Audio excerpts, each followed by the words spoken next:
Bonjour à tous. Aujourd'hui, un petit montage, encore une fois, d'une mouche qui va flotter relativement bas et qui marie deux matériaux que j'aime beaucoup, donc l'oreille de lièvre et le cul de canard.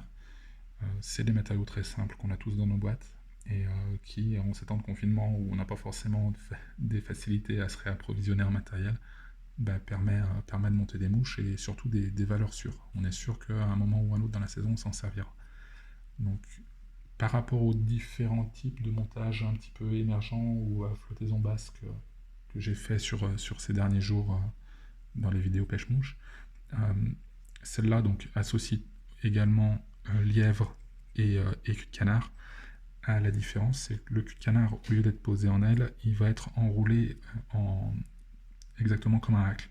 Donc on va avoir une flottaison qui va être entre celle de l'araignée avec un hacle en coque, donc quelque chose de relativement rigide, et un hacle et cette aile euh, qu'on pose généralement à la verticale pour faire une imitation d'aile en cul de canard.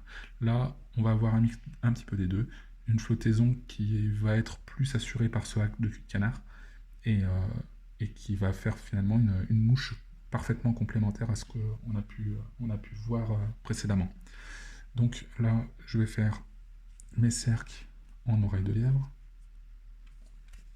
Donc je prends la partie du masque qui se trouve juste au-dessus ou entre les deux yeux. Donc on va dire une partie assez longue et un petit peu plus rigide que la partie masque sur les côtés. Voilà. Juste un tour, c'est juste pour la tenir les cercles le temps de l'assemblage du reste des matériaux, exactement pareil comme le tincelle plat fin holographique que je viens de poser. Juste un tour pour une mise en attente.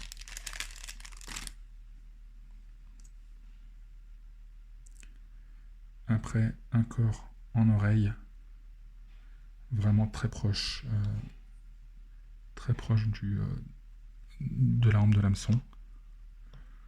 Donc quelque chose de relativement fin, qui du coup va pomper très peu d'eau.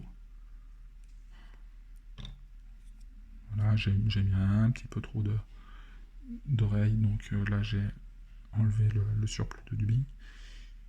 2-3 tours avec mon tincelle holographique, juste pour signifier un petit cerclage et puis donner de la profondeur au montage, quoi. Ça donne un petit peu de brillance et, euh, et parfois c'est vraiment quelque chose qui fait la différence.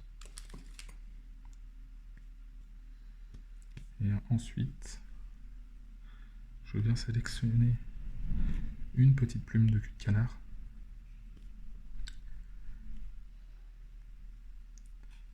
assez longue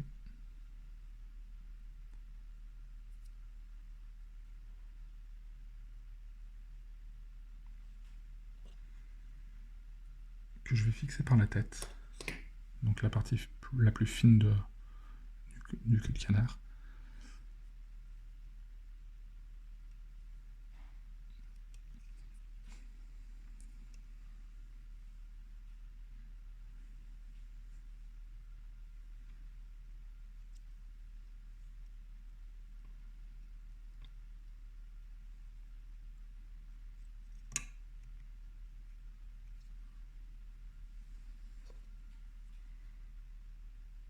Là j'ai 2-3 fils qui dépassent, on les nettoie. Tant qu'on a un petit peu de place pour le faire, c'est pas plus mal. On peut toujours le nettoyer à la fin, mais tant qu'on peut le nettoyer pendant le montage, c'est pas plus mal. Et là, je viens rouler mon hacle de cul de canard sur très peu de tours. C'est une mouche qui nécessite de ne pas être trop chargée. Donc là, je vais faire 3 tours de hacle.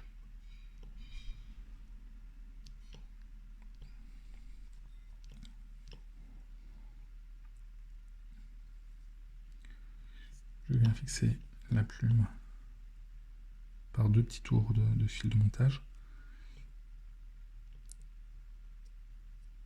Je nettoie un petit peu tout ce qui dépasse. Et là, je viens former ma tête, pareil, avec le moins de tours possible, pour éviter de surcharger cette tête qui déséquilibrerait le montage. Et 2 petits tours de whip finish.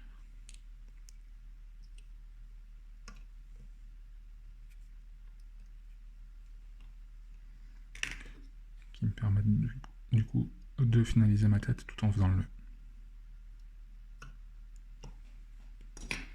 Je coupe à ras, je nettoie un petit peu plus mon montage pour faire ressortir un petit peu plus de fibres de cul de canard.